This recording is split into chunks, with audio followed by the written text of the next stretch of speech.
Akkichak yakinuatluk chachim sinapekwaswaish, asking what the purpose of our health council is to advocate for our people, to manage and govern our own health. My dream is that First Nation leadership in the province stands up and says, health is our priority. We've been guided by Western medicine, Western healing approaches, when we've always had our own healing approaches that our community members, our ancestors, and our elders have said that are just as relevant to us today. The mistake that the colonial governments did is they took us as the wards of the state and made us dependent. It's time that the governments got out of our way and just supported us in true partnership in terms of what we're doing here with health in British Columbia. Historically, we had our own doctors, our own healers. For far too long, our people have had laws and policies made about us, and we haven't been included.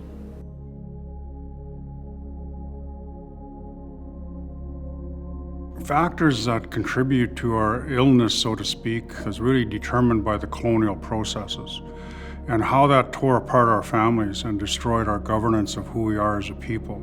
Just like many other First Nations in this province, I've seen the devastating impacts of colonialism, residential schools, intergenerational trauma. So many people still dealing with things that have been passed on from generation to generation. And unfortunately, people tend to self-medicate to have that healing that they seek. And in the last number of years, we've laid to rest far too many of our members. You know, we've lost so many young people because of the opioid crises.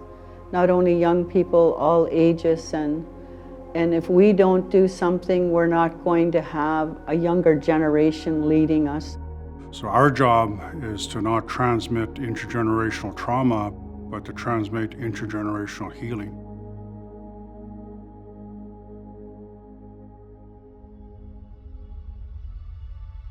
In 2005, First Nations from every region of BC came together to envision a health system by and for our First Nations peoples. A health system with a focus on wellness rather than illness. A system grounded in culture and tradition. These leaders formed the First Nations Health Council, a group of representatives from each region whose goal was to listen to our communities and to advocate for better health outcomes, directly accountable to chiefs and leaders. Health directors from every region voted to create the First Nations Health Directors Association to provide technical advice from the perspective of communities. In 2011, First Nations leaders across the province came together at Gathering Wisdom to sign a historic agreement, one that enshrined those values and empowered First Nations in BC to participate fully in decision-making about their health and wellness. In 2013, the First Nations Health Authority was created as the first province-wide health authority of its kind in Canada, a health and wellness partner to more than 200 diverse First Nations communities across BC. The official transfer of health services from Health Canada to the First Nations Health Authority began. Together with Canada and BC, we developed a new system of First Nations health governance, a first for Canada, and one of only a few in the world. Our goal was nothing short of transformation. Some said it was the single greatest act of self-determination in Canada for health. At the heart of this transformation are the social determinants of health, the factors that affect the health of us all.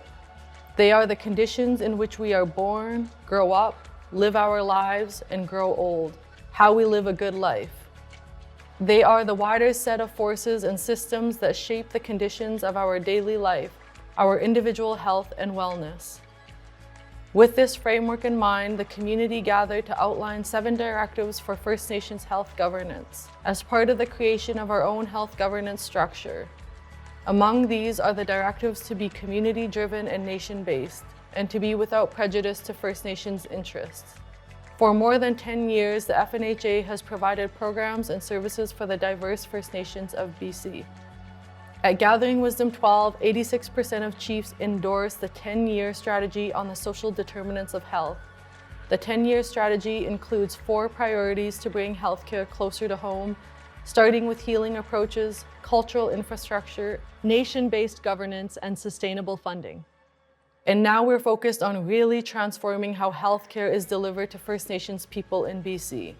Today, as we navigate the changing currents of our time, we look to the wisdom in our communities to guide our direction. Though we've made progress reclaiming the traditional ways that kept our ancestors healthy for thousands of years, we have more work to do.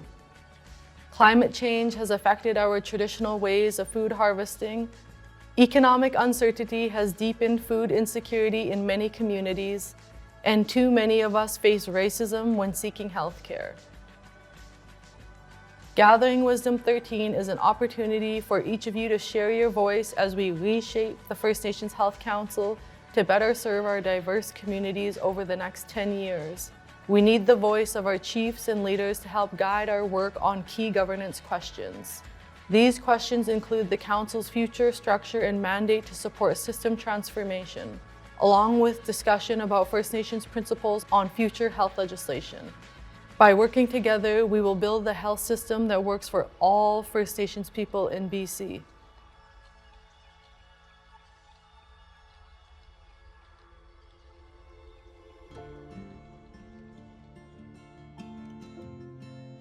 We've always looked at things from a holistic perspective. We don't look at things in isolation. So when we talk about the social determinants of health, it's the way in which we see how everything is interconnected and interrelated. And we can't be successful in one area and unsuccessful in another area and live a high quality life. The 10-year strategy on the social determinants of health really is about the communities being able to make their own solutions and what their strengths are. It's more than just health, it's education, it's housing, it's employment, it's all of those things. The First Nations Health Authority has been given the responsibility for implementing the strategy. And what they've been doing, they've been listening to the communities, they've been making modifications in the strategy as they go forward. It's not etched in stone. And a lot of people are involving the youth as youth strategies, how they bring youth into the process, because they recognize that the youth need to be engaged because all the things that are happening really impact the young people.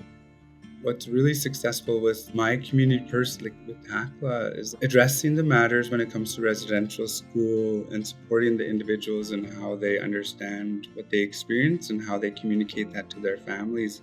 They begin to learn and understand and appreciate how their family kinship systems may have been disrupted because of those institutions, and creating a process to heal together. One of the greatest wins for our communities is the creation of the First Nations primary care initiatives and having our own holistic healing places that can provide services to our community in a manner that's consistent with our practices. I think that was the vision back when we started, and to see it come to life and to see it starting to happen across the province is the most rewarding thing. There is a desire for more participation from chiefs and leaders across the province to give direction to the Health Council, particularly chiefs and leaders from rural and remote communities who face additional barriers. Growing up in a rural and remote First Nations community accessible only by float plane or water taxi, I have firsthand experience on the limited amount of resources accessible to First Nations people living in British Columbia.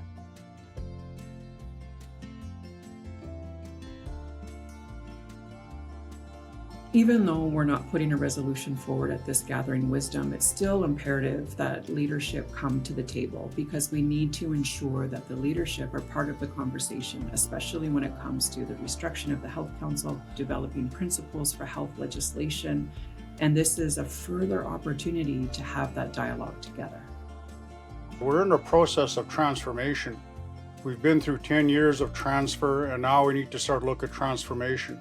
We can't organize ourselves like the colonial governments and use their systems. We need to use our own systems, our own governance system, our own protocols, our own things we know that work, because everybody in our societies contribute. The young people, the old people, the hunters, the fishers, everybody contributes to our well-being. And so we need to honor every part of our societies in order to move forward.